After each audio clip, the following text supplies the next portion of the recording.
Yeah, first of all, thanks again for coming on here and doing this thing with me, man. Yeah, thanks, Gary. It's a pleasure to be here and spend this time with you. Of course. So, yeah, first things first, how'd you get on the whole path of the daily mushroom? And what inspired you to create that platform? Yeah, so it kind of what we were just talking about just before we started recording here really started with moving out to Vancouver Island, which was back in 2015. Um, I had experimented myself with psilocybin, magic mushrooms, back in probably like the early to mid 2010s. I didn't really do them in the right setting. Kind of, trying them with friends, drinking some beers, you know, as more of like a recreational experiment, and had maybe a couple of, let's say, I don't want to say bad trips, but challenging trips. And so I stayed away for quite a while. And then it's quite a, what would be the word for it out here? Uh, it's a bit of a little hub out here on Vancouver Island for Canada, with a lot of people experimenting with psychedelics. There's a lot of mushroom foraging that goes on out here. Deeper connection to and relationships with the native communities who have been using plant medicine for as long as they have. So it was just like a more normalized conversation out here to be microdosing and to be like sitting with people and doing therapeutic trips. So I started to learn about that a lot in this is kind of 2015, 2016. And I started microdosing myself, got some great benefits from it. And then started to have some really powerful trip experiences with friends that completely changed my perspective on what this plant medicine is about. Reading different things and understanding it from maybe a research and intellectual point of view, but then getting to experience it myself really started to open up the doors. So I had been working with some friends, helping them, get their hands on mushrooms and try it for themselves, and doing it in a really responsible way of just educating people about dosing and kind of like what they could expect maybe, or how to mitigate risk. And then it evolved into meeting a few friends out here that we all just kind of came together in our connection through, let's call it the mycelial network. And they were like, "Hey, we want to start a newsletter around education about psychedelic mushrooms," which has grown into education around all kinds of psychedelics, and the intersection that's going on right now between pharmaceuticals, big business, and psychedelics. So we wanted to learn more about that, and we're like, well, our best way to learn is to start our own thing, start doing a weekly newsletter where we're inspired to get out there and research and find out everything that's going on week to week within the industry. And then the podcast came out of that, right? It was newsletter podcast. And now I have this amazing, hobby myself and job to interview people that are deep within the industry, working in and out with psychedelic medicines every day. And it's quite a beautiful gift. And I'm just a student along for the ride, learning with everybody else. And it's really cool. That's awesome, man. Uh, yeah, I'm kind of on the same boat. It's like, and I think that's the best way to go about it is never stop learning. Like, don't ever think that you Hmm. know everything. And if you with technology, we can be the learners and also the teachers at the same time, in terms of like, you're learning, I'm learning, and then you have other people tune in and they're learning as well, but in a way Yeah, you're also kind of like teaching as you're learning. You know what absolutely. I mean? It's a yeah, like you said, it's a beautiful thing to be able to have this technology and be able to share ideas, uh not only with yourself but also with the world. It's a cool time to be alive with the tools that we have at our disposal. Yeah, I Um, agree. yeah, yeah, man. So kudos to you. Thank you. Yeah. So was it kind of just like something where you experienced, the psychedelic experience and the benefits of mushrooms, and you were like, wait, I gotta start talking about this. I gotta dive into this more. Like, was there like a specific experience where you're just like, wait, hold on a second, what was that? And Yep. yeah, yeah, Absolutely, man. I can share with you some experiences. for sure. Yeah. What do you got to Yeah. share? So I'll start with one that I had. This is probably 2 years ago now, and we just started the daily mushroom, like really got it going in June of this year. So it's really fresh and it's new and it's exciting and there's great momentum and it's a lot of fun. But yeah, a couple of years ago, 18 months ago, I was reading some of the Johns Hopkins studies. Uh, kind of From there, it went to learning about the playlists and you know doing an intentional trip with headphones in, eye shades on to block out any like external stimulation. And this is probably right at the beginning of COVID. I think I did this and didn't really have anybody in my network that was willing to come into the house. It was a scary time, so I was like, that's all right. I'm just going to do this on my own. And I had a very beautiful experience where um, I was listening to this one song just kind of over and over on loop. It was a song that was really like connected me back to this specific memory of like meeting a person for the first time and learning something from them. You just develop that deep bond. It's like if you're traveling or something, you kind Yeah. of meet someone new that's from a different background. And you just like click on this very strange level, and you feel like you've known them your whole life. Yeah. Which I've had very grateful of many of those over the course of my entire life. And this trip that lasted about 2 or 3 hours, I would say, I I got to like go back and relive every one of those connections and really Wow. feel through those emotions, like feel it in my stomach, feel it in my chest of how I felt about this person. Mm. And it's like every time the song restarted, it was about 5 or 6 minute song. I would go deeper into another experience with somebody else that I had met. So What was the as I song? was coming, it's called Green Arrow by Yola Tango. Yeah, I If don't you know know that that. one, I'll look check it it up out. after. It's just an instrumental song. It's beautiful. It's really sweet. And now it's one of those songs that I can go back and listen to, and I have like a whole different relationship with. It brings me Mm. back to the trip. So to be able to like go back and have kind of a tether to that Mm. experience is really amazing. So and I remember as I was coming out of the experience, uh, just kind of like that profound questioning of like, what was that? Like, what did I just go through? Did I just Mhm. like time travel back to each one of these experiences? Because there's that mystical feeling when you're in it that, oh, I'm right here with this person again. Like I can feel their energy, they can feel mine, and we're there with each other. So Wow. there's that knowledge that comes through the plant medicine that's really hard to describe and explain. That's why I knew there was something that I needed to explore here and share with other people. So my big intention has just always been to share my authentic experiences with people, to inspire them to give it a try. And you know from that, I've just lived a more mindful lifestyle as well since then.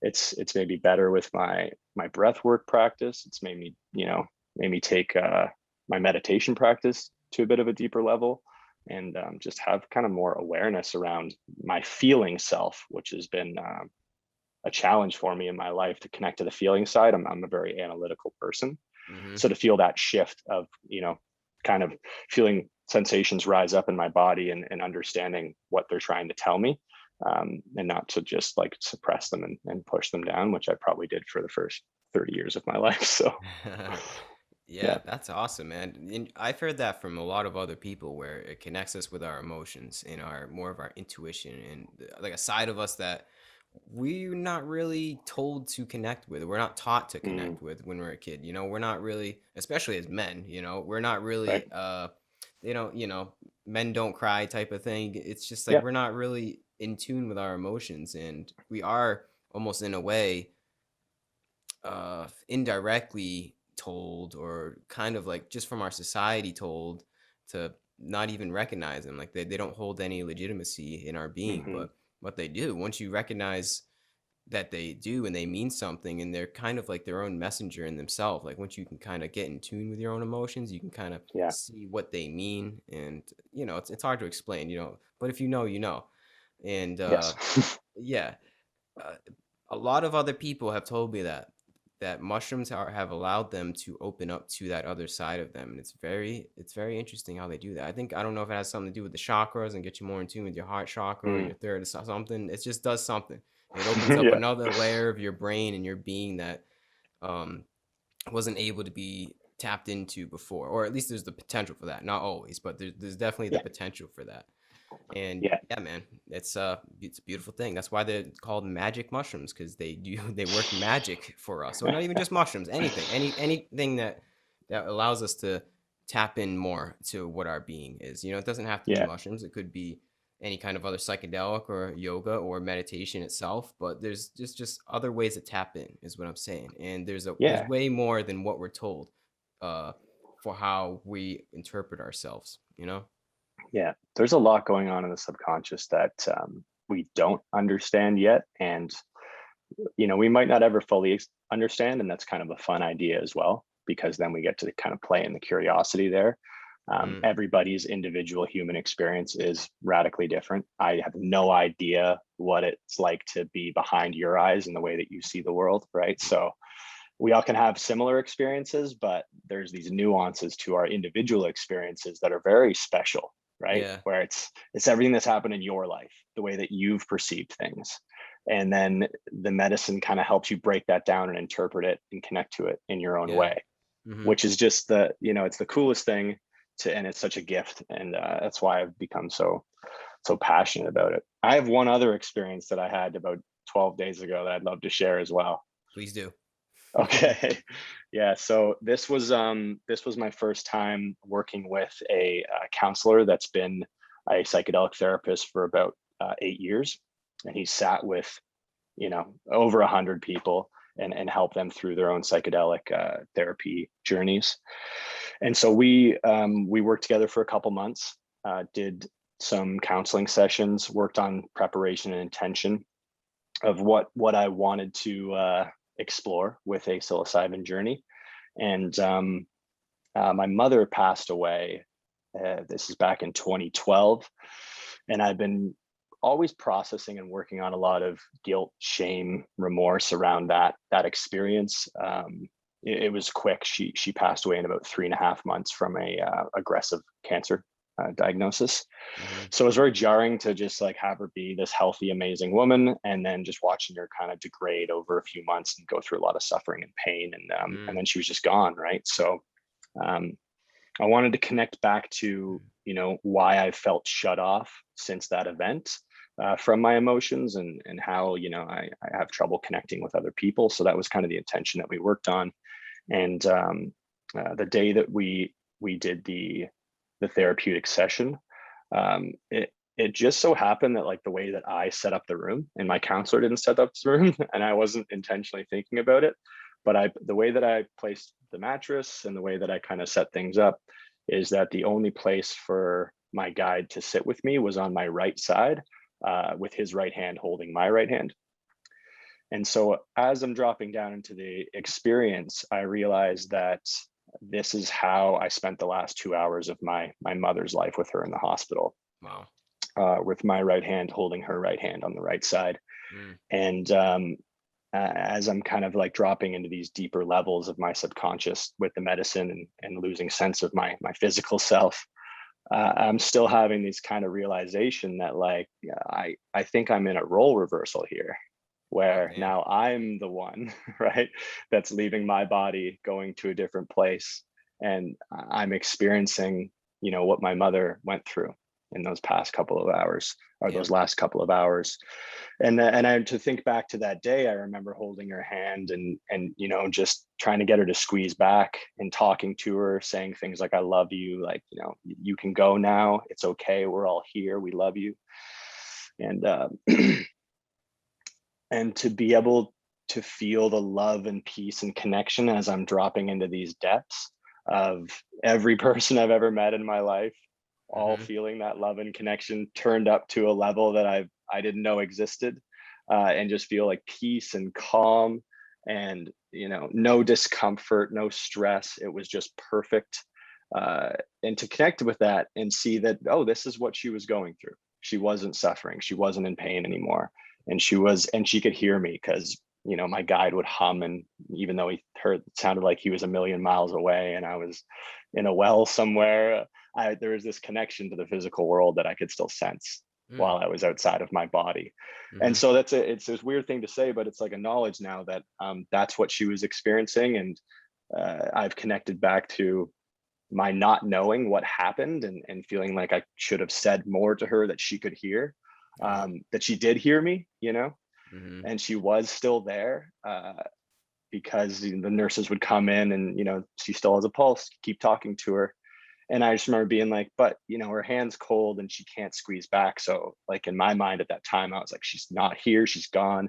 I wish I had said this to her. So I was saying all that stuff, but I didn't know if she heard it. And to be able to experience that she did hear that and she knew I was there is a beautiful gift that Yeah. I'll carry with me for the rest of my life. Oh, that's So powerful. I know, right? So yeah, like another just mind-blowing experience with this type of medicine, of where it can take you, and the knowledge and connection that it can provide for us. It's really hard not to want to talk to everybody about this, and tell them my experience. And results may vary, but it's what's possible, and it's what I went through. So Yeah, that's awesome, man. That's amazing. yeah. It's crazy that you can go through something that powerful for yourself, and yet it's still a I don't know what it is in Canada, but I know in the United States it's a Schedule One substance. I'm pretty sure it's Yeah, Schedule One. It's some schedule. It's very it's illegal, is what I'm trying to schedule say. yeah, it's Schedule 1 in the US, so it's Hmm. up there in the same category as cocaine, meth, um, heroin, which to me is just like absolutely insane, Yeah. that they have the psychedelics lumped in there. A little bit Hmm. different in Canada. In Canada, it's actually Schedule 3, Okay. which is where all the psychedelics sit.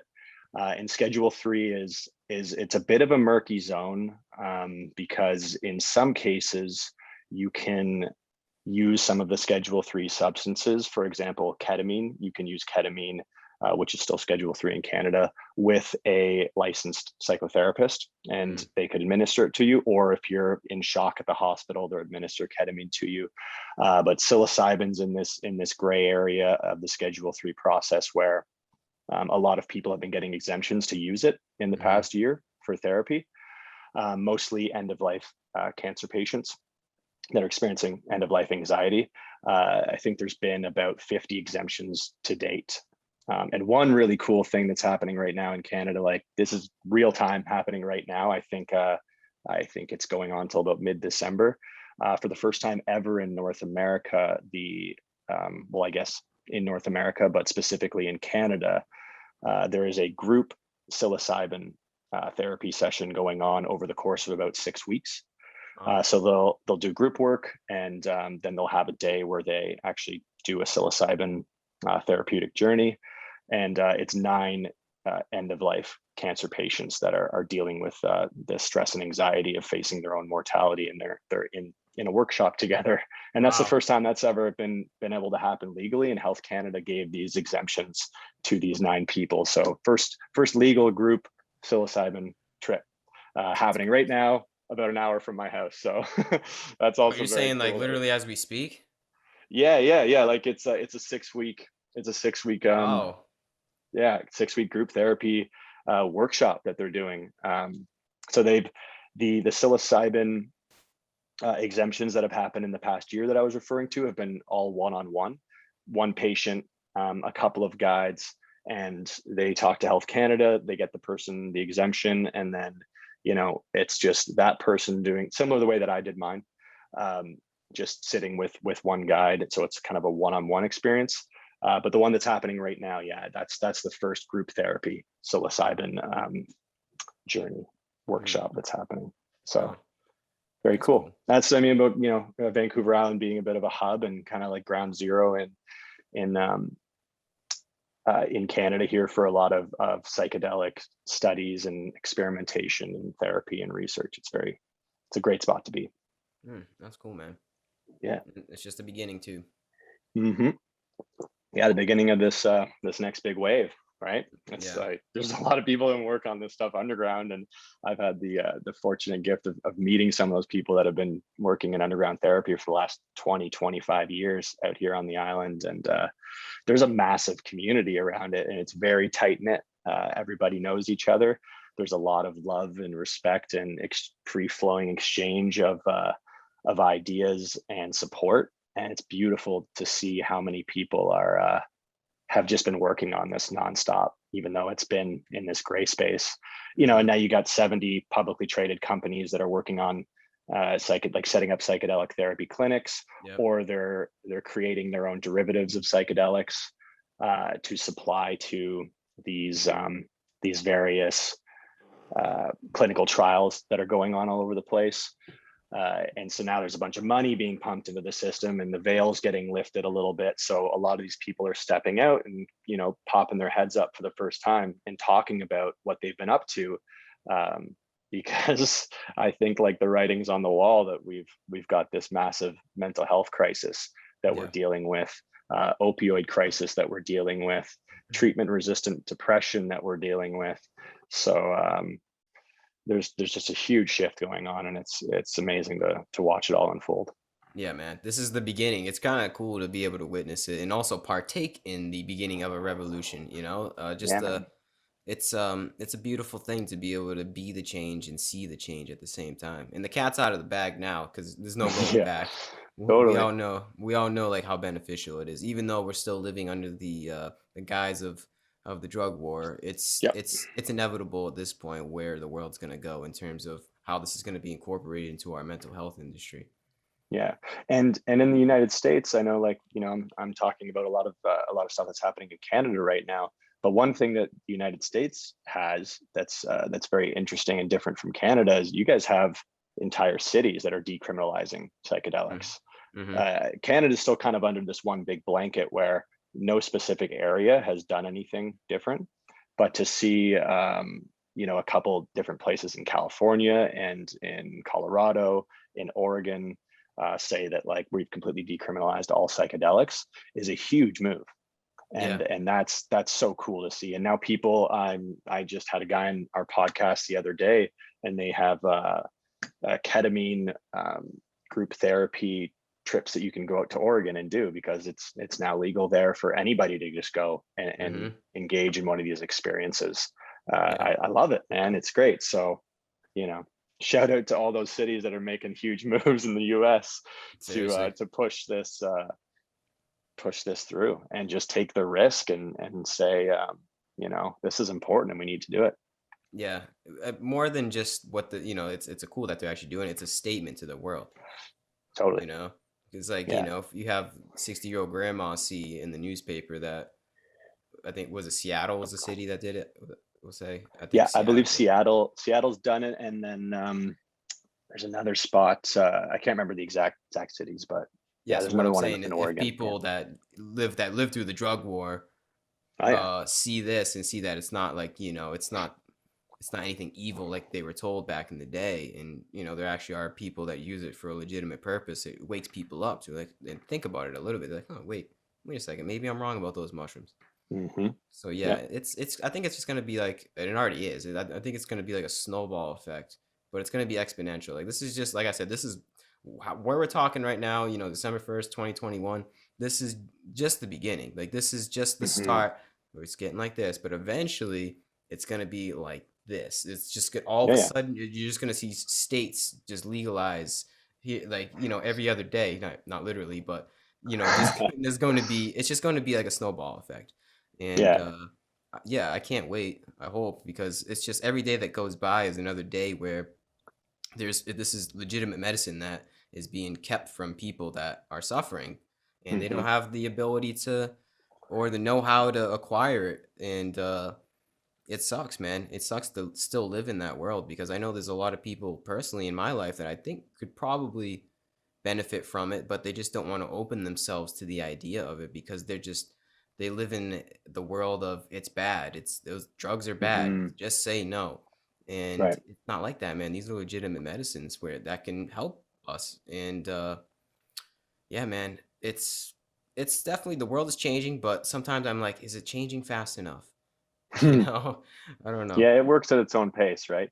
Hmm. And just a note on your point there about, friends um, that are still struggling with wrapping their minds around classification of different drugs and all drugs are bad.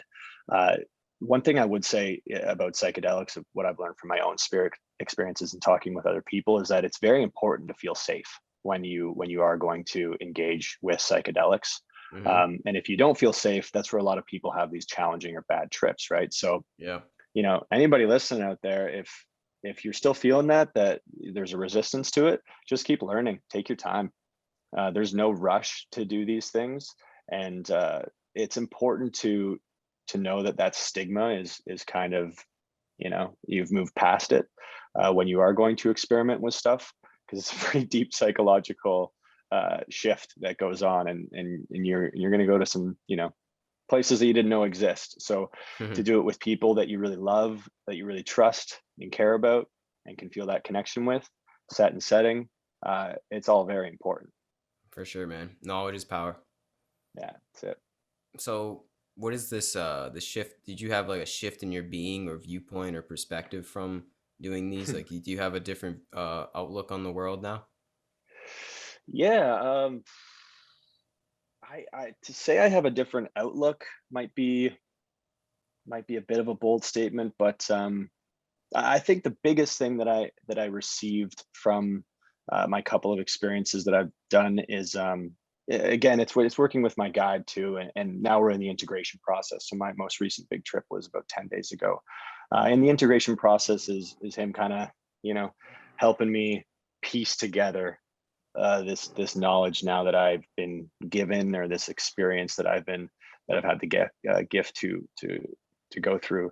So one of the things he told me was, anybody that was involved in your trip that's still around and alive today, if you felt a connection with them, go and tell them how you feel.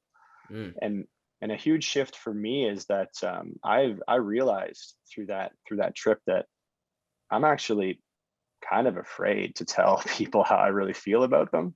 I'll mm-hmm. overthink it. I'll get a little bit paranoid that if I tell someone I love them or they're really important to me, that there's like these conditions that are Yeah. kind of loaded behind that. Oh, Mm, like if I say that, they're going to expect from me, and they're going to want me to do this, and they're going to want me to do that. And I've felt myself, or watched myself go through those loops in my life in retrospect, and it usually leads to an overwhelming sensation, and then I kind of shut down, connect the head from the heart, and just not shy away from that conversation. So I've been having a lot of conversations with people in my life in the last week, telling them how important they are to me, how much I love them, you know what, like, how they've played a role in making me who I am. And it's so beautiful to have them in my life as like a trusting person that I can go to, and rely on. mm, And then, just be able to say that and know that I don't need to lay any other stress or expectations on that. And it's amazing to see, like, when you really do come across authentically and say that to people, they don't actually expect anything from you. mm-hmm. I was creating a lot of stories that weren't benefiting me. So being able to let those stories go, I think that's been my biggest gift that I've received and have awareness about so far. No, that's awesome. Yeah, Yeah, man. man. Terrence McKenna said they tear down barriers, Oh and yeah. they break down barriers with between other people and in yourself. And it's Hmm. true, man. It's just like for some reason our unconscious mind builds up these barriers that are just not rooted in any kind of truth. It's just like fear, man. It's that's what it is, just fear or love. And Yeah. psychedelics open us up to love. It's that simple, Hmm. bro. It's like the Yeah. most beautiful thing that you could get. It's like it's not about hallucinating and it's not about like uh, getting high. It's about connecting more with yourself and connecting more with this infinite love that Mm. is it's inside of us. We're just afraid to tap into that for some reason. Like we're Hmm. just Hmm. it's just something that we're just disconnected with, and then these things allow us to connect with that and connect with Yeah. others on that same wavelength. It's such a beautiful thing, man. It's that's why it pains me that every Mm. day that it's illegal that people aren't able to have this experience of this love, man, this authentic love that's inside of all of us. Yeah. It's powerful. It really is. I agree, man. And it's possible that just within our culture here in the West, that because we haven't really had that integrated into a daily or weekly practice from growing up, like a mindfulness practice of connecting to the emotions in our body. Like we just don't have the skill set to do it in the first place, right? Hmm. So I also think it's very important for people to engage in some of that, like start doing some talk therapy without Yeah. psychedelics with someone, right? Like Hmm. find someone you trust that will be your counselor. And I know it's expensive, and that's like a whole other thing. And there's certain barriers around that, but even just a good friend that will hold you accountable and kind of Hmm. like call you on your bullshit, right? That you can talk to and really be vulnerable with.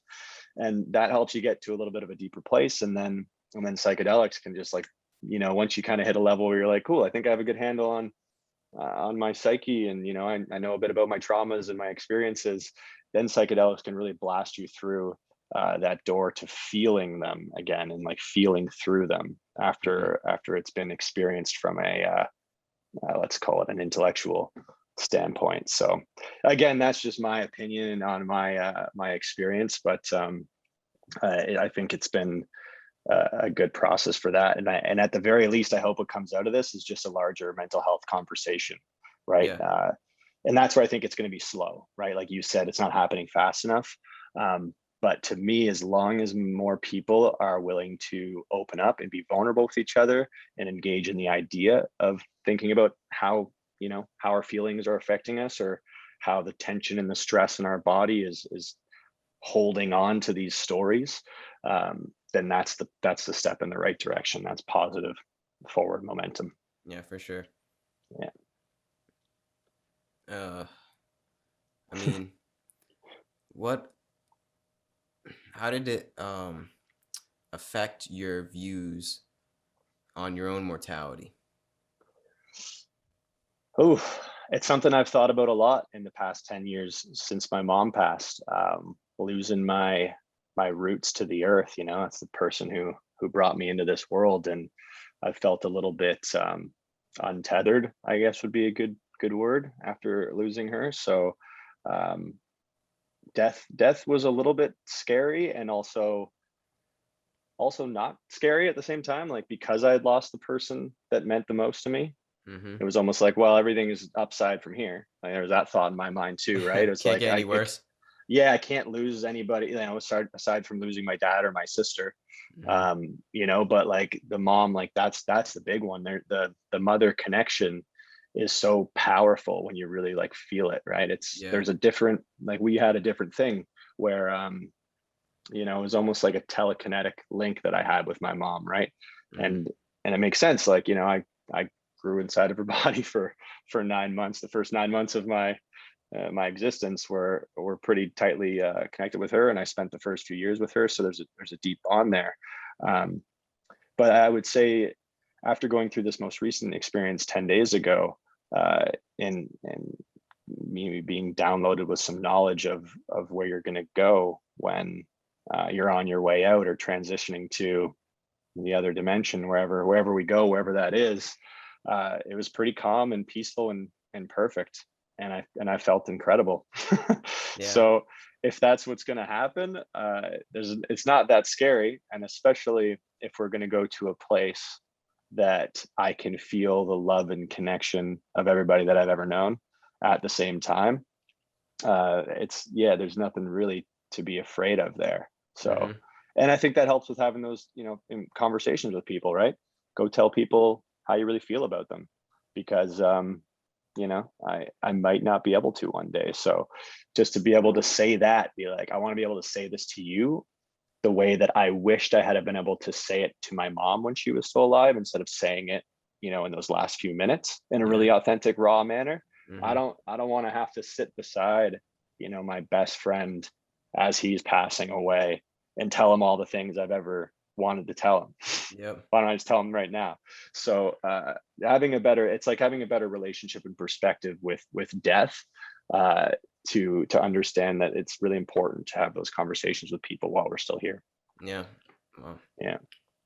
For sure, man. Yeah, because I mean, we both talked to Thomas Hartle, and Hell yeah. his uh his viewpoint on that What a whole thing guy. changed. Yeah, he's a great guy, awesome Yeah. guy, Yeah. and he had the same viewpoint, kind of, because that's kind of the subject that we were talking about was, how taking mushrooms in your cancer diagnosis, kind of how they Hmm. mix together, and he just kind of approached his cancer diagnosis with a sense of fearlessness from the psilocybin trip, and many other people, including myself, actually. Mm. They kind of, you approach your mortality in a different way, and it's hard to explain. It Hmm. really is. You just have to kind of go through it, because it's like Yeah. it almost simulates death in a way, where it kind of shows you where you're going. And that sounds like, Mm. why would I ever want to do mushrooms? That sounds horrible.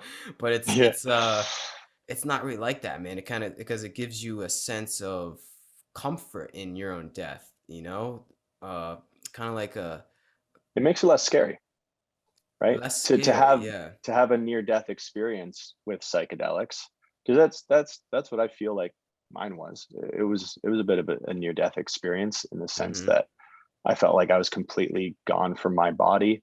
Um, and there's just a knowledge there that I was like, oh, this is what my mom was experiencing. So that's a direct link back to death, because right after that she did pass, and she was gone. So um, I think it makes it less scary because you get to kind of go through it, right? Yeah, And exactly. the most frightening thing for us humans with our complex brains that we have is that we don't know, right? And Mm-hmm. like not knowing something is torture to the human experience. We Mm-hmm. want to know everything. We have this very powerful supercomputer in our heads that needs to know what's going on. It needs to prepare for certain events. And Mm-hmm. when it's met with that kind of that blank where it doesn't have anything to fill in the information, it can go a little crazy, right? Mm-hmm. Like it can get very neurotic, it can get very paranoid, it can get very anxious. It needs to know. So to be able to go through and experience that, it fills in that blank for us. Yeah. And then there's a bit of an answer. There's something to like hold on to, right? And Yeah. it's different from everyone. Like whether it's a god or spirituality or or love or whatever it is, it's something. It's Yeah. something to ground us and take away a little bit of that fear of not knowing. It's like, it's something that you can't really put into words, but once you go through it and experience it, it gives, at least me, I'm talking from personal experience, it gives Mhm. me like a sense of everlastingness. Like, it gives me like a sense of, oh wait, this isn't Right. just This it. isn't it. There, yeah, there's something else going on behind the scenes, more than just my little monkey brain can comprehend. Like, Mhm. there's a greater plan to all of this, and Yeah. that's really the only way that I could say it. Like, you can't explain a psychedelic state to somebody, but if you've gone through it and I've gone through it, we can kind of know what each other's talking about, even though you had your own experience and I had mine, but we can kind of Hmm. touch upon the same idea of, yo, this isn't it, man. Like, there's definitely Yeah. something else. And isn't that like the most beautiful thing, to be It's able exciting. to, yeah, it is exciting, first of all. And it's also good to know that, I don't know, it's like we're the feeling of we're supposed to die. Like, that's part of Right. the game, that's part of the Yeah. story. It's part of why we're here. Yeah, and it's like, okay, and death is safe, Ram Dass says, and like, what more do you want than that? Yeah. That if you can conquer death, you can conquer anything in life. Hmm. It's a sense of immortality, not in this body, obviously, because we know this body fades and the mind fades, but there's something else on the other side of that, and it's Yeah. just like this conviction that will never leave me from these past experiences that I've had. Hmm. It's crazy. Yeah. Yeah. It's beautiful, man. It's beautiful that you can say that. And I really believe it from you, you Yeah. know, because I can hear it in your voice and see it in your body language that like you've gone through it and you felt it. And now you're different. And that's a Mm. huge gift, right? Mm-hmm. So uh, it's amazing. It's amazing what these little these little fungi can do for us, Yeah, and who they're knows from where the they earth. came from.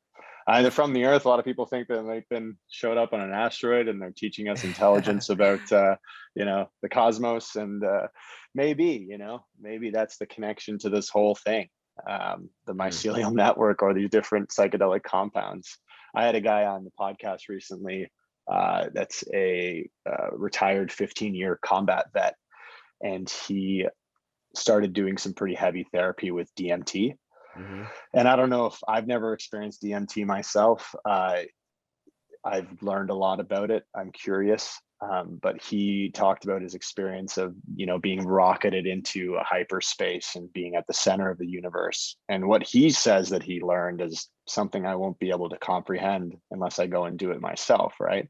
mhm. And it makes me feel like, yeah, I was in this deep, dark place that was beautiful and perfect, but that also wasn't all there is. There's more.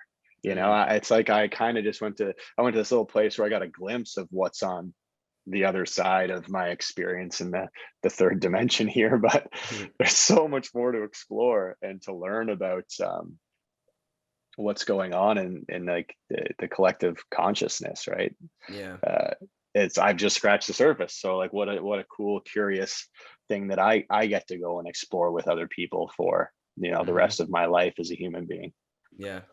Well, Yeah. psilocybin is very closely related to DMT chemically. Yeah, So, I mean, you got a it little spikes experience. DMT levels in your brain when it takes it, when you take it, Mhm. right? Mm. Yeah, that's been viewed in scientific labs now, that I think, you can spike your DMT levels up to like 500% when you're taking psilocybin. Your body converts it into psilocin. That's so it's all very closely related. And I I heard from deep meditation work as well that your brain can spike your DMT levels, which Yeah. I think I experienced. I did a 10-day Vipassana a couple of years ago. And on day 5, I was tripping. Like, I was in a whole different reality. And I experienced this euphoric bliss for about 36 hours. And I was like Mhm. a kid again. It was mind blowing, right? And the more I learn about it, I'm like, maybe my brain was just releasing a ton of DMT, Yeah. because I've never had like a mystical 36-hour psychedelic like experience without taking anything. Like, I was eating vegetarian meals once a day and drinking chamomile tea for like 10 days straight. That's Mhm. it. That's all I was putting in my body. But I was meditating 10 hours a day, right? So, Yeah. who knows? I believe it. I Yeah, believe me it. too. I think Yeah. these things just open us up to stuff that's already inside of our brains. We're just so there's so much noise and stuff going on and all the Yeah. drama of life where it's really hard to tap into that. But if you do take the time for it, I think you can tap into that on the reg. It just takes a lot of time and Hmm. effort. Terrence McKenna has a Yeah. story where he says, there was a monk bragging to the village. I'm paraphrasing, obviously. There's a monk Yeah. bragging to the village. He said, "Look at me. I have spent 10 years meditating, and I'm able to levitate across the river and get to the other side." And then someone else just says to the guy, "Yeah, but the ferry's only 5 cents." And that's kind of he was talking about psychedelics in that respect, or DMT in Right, that right, respect. I mean, right. but either way, what we're trying to say is it's all in us to get to the other side, to get to the other Mhm. shore of our brains or our minds or whatever you want to Yeah, call it. It's in us, this other layer of our being that you can yeah, tap into, and that for me is a sense of peace to know that this isn't it. My drama and sufferings and bullshit that I have to go through on the daily, and it's not really. It's just like a show. It's just some kind of. It's just part of the game. But yeah. on the other Survival of the side, human experience, right? Like, we all have to, we have to incur a fair amount of stress in our lives to survive. yeah, And we're actually, for a lot of people, like, it's the best it's ever been, right? Like, as far as, again, this isn't for everybody in the world, but um, it's a pretty safe time to live. Like, me and you are sitting here having this podcast, having these conversations. We're not worrying about, going out and hunting for our next meal and yeah, foraging, right? So, but we still got to make money to pay the bills and take care of our health. And, there's a cost to that, and there's a mm-hmm, financial stress there, and relationships are very challenging to work mm-hmm, with people, live with people. mm-hmm, Uh, so there's a stress to the human experience, right? Yeah, it's all part of the Yeah. show, but behind the scenes, it's peace, man. There's all it's a Yeah. whole other world behind the scenes, but there's Yeah. the show of life, but behind the scenes, man, is peace. And it's good to know that Yeah. there's always that behind the scenes that we can tap into whenever we want, with or without substances. It's a sense of Totally. peace that no, even though like I'm not always technically at peace, I'm not an enlightened being like Ramana Maharshi or something like that. It's good to Right. know that that is like an oasis that I could venture to if I wanted to. Like if I Yeah. really want to, there is that that sense of stillness that is ever present. It's Hmm. cool. It's like a sense of yeah, like I said, it's just it's the kingdom of heaven, man. The kingdom of heaven is within. Right.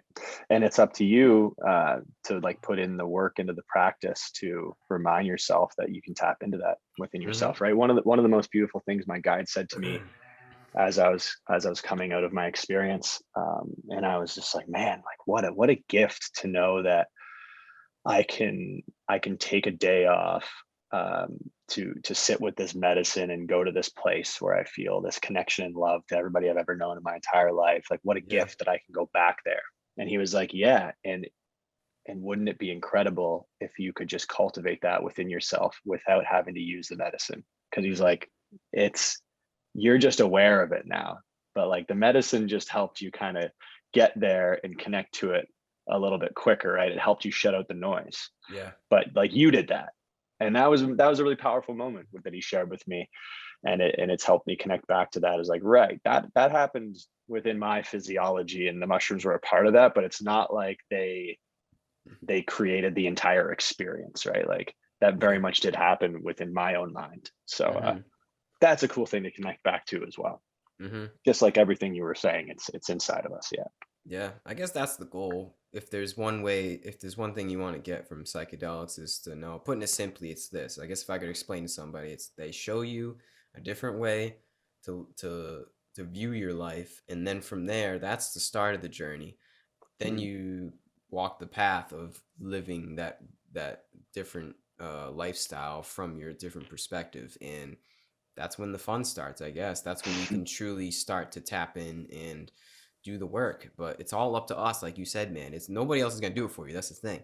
Is you Yeah. realize that yes, it's within me, 100%, always, all the time, and it's 100% up to me to do this. Yeah. I'm not gonna get it from a podcast or reading a Yeah. book or a conversation with somebody or get it from some materialistic possession. It's literally it's up to me to cultivate this sense of peace within myself. Nobody else is gonna Yeah. do it for me. Nobody else is gonna tell me. Well, other people can tell you how to do it. Like they can show you certain techniques, but Yeah. Point you in the ultimately, right direction. yeah, yeah, exactly. Yeah. But Yeah. ultimately, you got to put in the spiritual work per se. Yeah. Everything's work, man. Everything that holds value in life has a workload behind it, right? Yeah, You yeah, know, right. nothing comes easy.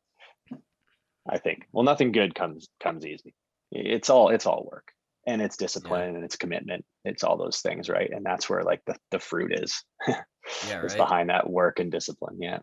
Mm, I'm yeah, a man. very like undisciplined person. Like in my opinion, I'm like, maybe I'm not giving myself enough credit for things, but I'm not like in this blissful state day to day. I struggle a Hmm. lot with mental health and being present, but I'm being kind and patient with myself, and that's you know psilocybin's helped me a lot more there to just go easy on myself Hmm. and do just tack on these little things like every day. And if I miss a day or if I fall out of my practice for a week of meditation or breath work or whatever I'm working on, it's like it's okay, man. You just like don't beat yourself up, let it go, and just get back to work.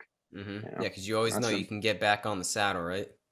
totally, yeah. Yeah, it's cool The to know saddle. that. That reminds me of one thing that just back to the Thomas Hartle thing that he said that will stick with me for the rest of my life from someone that's really dealing with something that is really hard for most people to wrap their mind around, like a terminal cancer diagnosis that he's been living in for 6 years now. Hmm. He talks about when he did his psilocybin experience, he reframed his cancer as like being dragged behind a horse is like where he was before, right? And just the whole thing was just like every day was torture and pain and suffering. And he's like, after he came out of his experience, he's like, well, now I'm riding the horse, you know, Mm, like there's still this beast along with me for this ride that I'm not really in control of. And I'm mm, not really sure what it's going to do. And, tomorrow could be my last day on earth. But he's like, I'm riding the horse now. I have a better view and I'm enjoying the ride. And mm. that just brought tears in my eyes for him to say that. And I was like, yeah, man. Yeah, don't let the things that we can't control drag you along. Like, get up and understand that you can go along for the ride and enjoy the view. So to Mhm. hear that from someone who's facing what he's facing, how do you not feel better in life after hearing that, right? Exactly. It's inspiring. So It really it's is. very inspiring. Yeah. Yeah, for anybody listening, go listen to our podcast with Thomas Hartle. Yeah, because he's just an awesome guy. Yeah, absolutely. Really good energy out of that guy. Hmm. Really insightful too. Oh yeah. Yeah, he's became a huge voice in Canada for the psychedelic movement. He's speaking at like the Grow conference right now, which is Hmm. in Toronto. um, which is, it started off as a cannabis conference, but cannabis and psychedelics are having their big merging moment together. Mm. And he's there speaking as an advocate for psilocybin to become legally admissible through a licensed therapist or a doctor. So I just be able to have my psychotherapist and say I want to do this, and I don't have to go and talk to Health Canada. And Hmm. that's the big goal of what he's pushing for. And he's in my opinion the perfect spokesperson to do that. And I think Hmm. he's going to make some serious change. And um, he's I think he's going to be the guy to really get it done and push it across the line in Canada. And that's so exciting. I think so too. Shout out Thomas Yeah, Hartle. yeah, legend, legend. Legend, man. What do you think the future is of this whole thing? I mean, Hmm. we'll say 5 to 10 years. 'Cause I think the future is ultimately like these are fully legalized and held in high regard as they should be. But what do you think in the next like decade will be? Yeah, from what I can see, and the people that I've talked to in the industry, um, it's not going to go the same way in Canada that cannabis has. So in October of 2018, cannabis legalized across the board. You can go and buy it anywhere you want. It's all wrapped up in these like, I've actually got some right here. It's like crazy jars that have like these warning labels on them and Yep. everything. So you Hmm. go get them from your government outlets, right? And it's all legit and secure and safe by deemed by Health Canada. But from what I've seen in the industry, it's not going to go the recreational route for psychedelics. It'll be much more like the pharmaceutical route. So you're going to see a lot of these medicines go into the hands of physicians. And if I want to have a, MDMA experience or an LSD experience or psilocybin experiences to treat my end of life anxiety, treatment resistant depression, PTSD, whatever it is, I'll be able to just do that through my therapist. And there'll be these clinics that, we see popping up that I can go to and work with the therapist in that clinic and actually trip at the clinic. I don't have to have my therapist at home or at my therapist office. So that's where I see it going, more the pharmaceutical route. Yeah. And recreation's a tricky one. There's a couple of renegade pot shops in Vancouver that are selling mushrooms and all kinds of stuff. I think they're even selling MDMA straight out of the shops, like on the corner. Mm. And I know the guy who's doing it, and he's a huge voice and person for the industry. He's been running illegal pot shops since like 2000 out of Vancouver. Oh. Uh, and his whole thought process behind it is that I'm helping people, so I don't really give a shit about the law. So it's a massive like civil or civil or resistance movement, I should say, Oh yeah. for him to do that. And is the guy's name if anybody wants to look him up. He's very, very brash and open about what he's doing, and he's all about kind of poking the bear, because he knows that if he starts selling psilocybin products on the street and advertises about it, that if the local government comes in and tries to shut him down, all they're going to do is give him a straight path to the Supreme Court, where he's going to come in with all of his patient documents and show that he's actually Uh, helping people, right? Mhm. And he's like, so go ahead. He's like, go ahead, give me that path. I would love to go to the Supreme Court and Mhm. tell everybody and have all my patients come in with me and tell them firsthand accounts in front of the judge of how psilocybin has been a huge effect in their life. Wow. So that's kind of his strategy, and it's bold. He's like, he's Yeah. not afraid to go to jail. He's done time. He's just like, let's go. Shout out So that guy. yeah, That's a flex. I'm trying to get him on the podcast. Yeah, I kinda wanna talk to him too. Yeah, Let me he's know. Let's do a three-way. all right. I'm into it, man. That sounds great. That's yeah. That's awesome, man. Yeah. I mean, wow. I feel like do you think you could get away with that in the US or would we just get like put away in jail? Like, because how do you get away with not Depends on where paying you are in the taxes? US. The Yeah. US is like 50 different little countries down there, right? And I don't live there, but I've traveled there quite a bit. I mean, how do you have it where there's what's going on in like New York City, and then over in Seattle, you can trip and be in possession of whatever psychedelic that you want. But federally, it's still Schedule One. It's very interesting the way that the U.S. works from the outside looking in. It's just like it's very segmented, and you've got you know Texas, which is like its own country, and Florida, which is like its own country. They operate under their own Yeah. rules. They Mhm. almost don't even give a shit about what the federal government's doing, No, right? no, So Texas and Florida, they're their own entity. We all yeah, know that. yeah, right. So it's a very interesting place. Like I don't know if you could get it. Yeah, like maybe if you tried to pull it off in uh I don't know, you'd know better about like um the differences between major cities in the US, but yeah, it depends on where you tried to do it. Maybe Mm, Portland, you could probably get away with it, but um, you know, Washington DC, maybe not. yeah. you know, Yeah, the biggest thing would be just like you're selling to these people and you're not paying taxes because that's what the government cares about. They don't care about the whole helping people or not helping people. They just care about like, oh, this Mm, guy's making money and we're not getting a cut. That's kind of what right. that's what I feel like they would get us on, at least in the United States, and probably most likely. I don't know how is not getting caught for tax evasion. That's what I want to know. Well, that's a good question. I'm not sure. And it might just be that if they come in with tax evasion, that still gives him a path to where he wants to go. Mm, And they might not be quite ready to give him that path or that platform.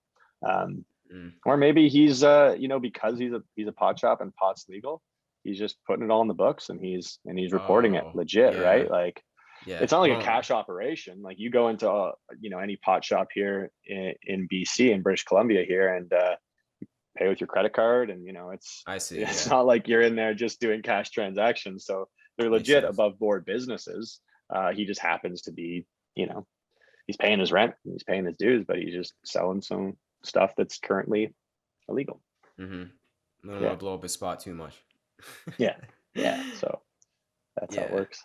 Yeah, I mean, and it's true too. It's like, is the government really gonna put in money to take down somebody like that? Because you have to invest money to like take down somebody that's selling mushrooms and weed and MDMA and stuff like that. It's like, you're really gonna do that? Don't you have better things yeah. to do? You know? Well, there was like a town hall meeting that went on in Vancouver, I think back in like, this might have been late 2019, after he had started selling mushrooms illegally from his spots there. And it was something like a 17-3 vote that like from the council members that were there, to not take action against him. Oh yeah, Because exactly. if anybody, so they just got smashed. It was like, no, this isn't a problem. Like we do not want to be spending money as like, the municipality of Vancouver. We have no interest in spending money to shut down this guy's operation that's selling some mushrooms to people. Yeah. um, if you go to the east end, there's a place called East Hastings in Vancouver, and it's the worst opioid crisis like hotspot that we have in Canada. Just hundreds and hundreds of people out on the street on the same corner. It's pretty jarring to go down and see. And Vancouver is a place where it's probably where we got one of the best climates in Canada. So, if you're someone that's experiencing homelessness, it's one of the better places to live. Or if you have a severe addiction problem that's led to homelessness.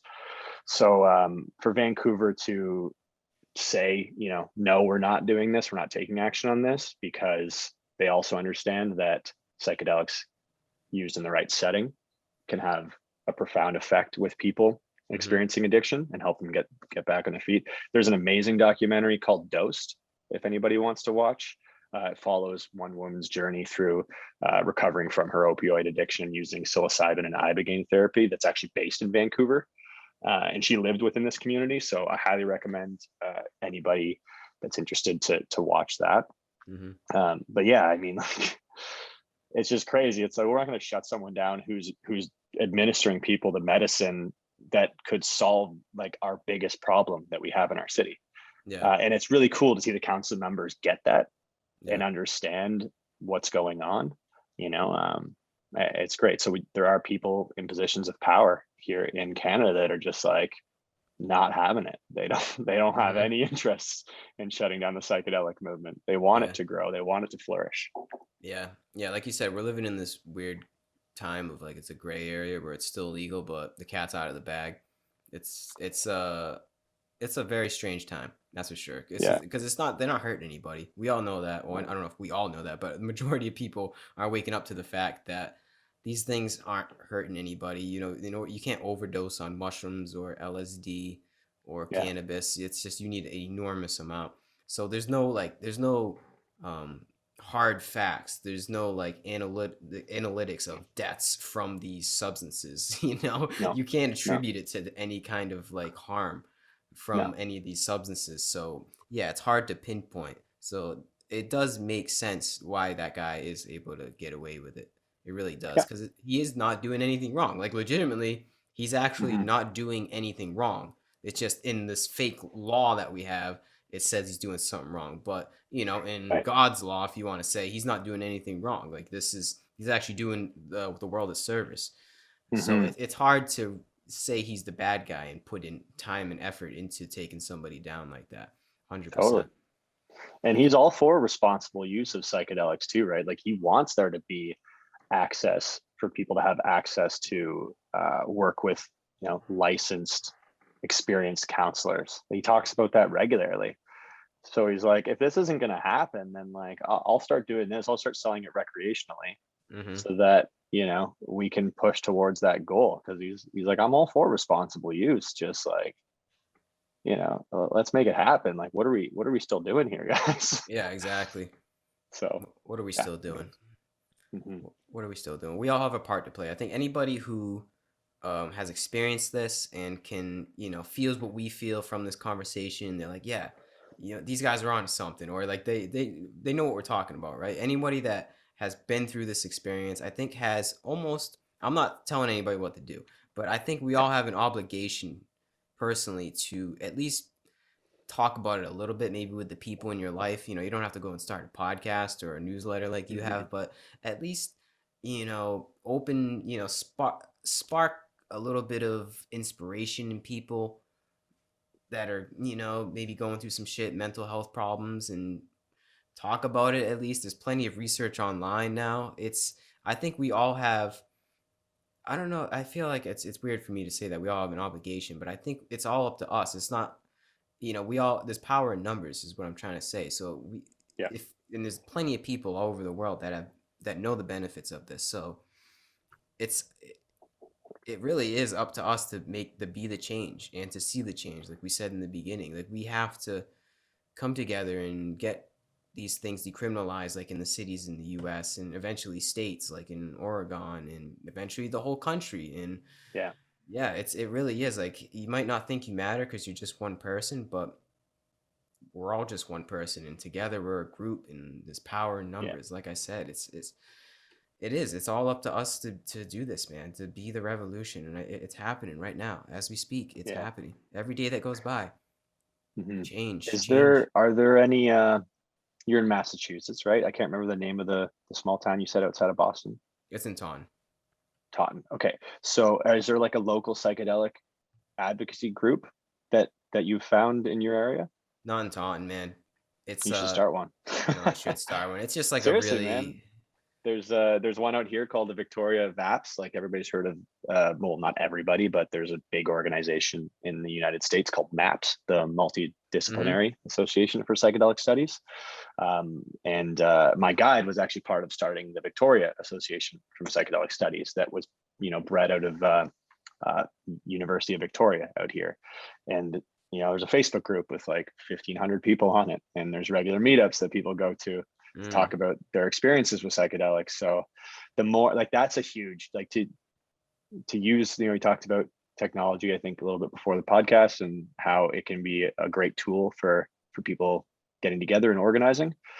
That's a huge thing that a lot of people can do if you're really inspired in your local area and you've got a few friends that are excited about where this movement is going, and want to affect change. Start a Facebook group and throw it up there and start talking about it, and Mm-hmm. have a meetup and have 3 people out, and the next time you do it there'll be 5 people, and the next time there'll be 20. Yeah. And that's strength in numbers, right? And then some of those people that come out to those meetings are maybe council members, right? Yeah. And now you've got council members showing up that have a direct line to affect policy change, and that's an amazing ripple effect. So I highly encourage everybody to do that, and just start meeting. I just know that wherever you are, and I'm talking to the whole audience here, that there's people in your community using psychedelics that might be afraid to talk about it, Mm-hmm. right? But they're Mm-hmm. there. And if you can take that first step to say, hey, I'm looking for people that are into this, whether it's on Facebook or Reddit or however you want to do it, uh, if you build it, they will come. The community is there. We just all need to have a way to connect with each other in these like local groups. Yeah, I agree, man. I Yeah, agree. Yeah, it's up to us to show the world that no doubt. it's nothing, man. It's harmless. Yeah, Yeah, man. It's up to us to be the change. I you think we got could it. probably wrap it up at that. Do you have any I mean, closing statements? that's great. Yeah.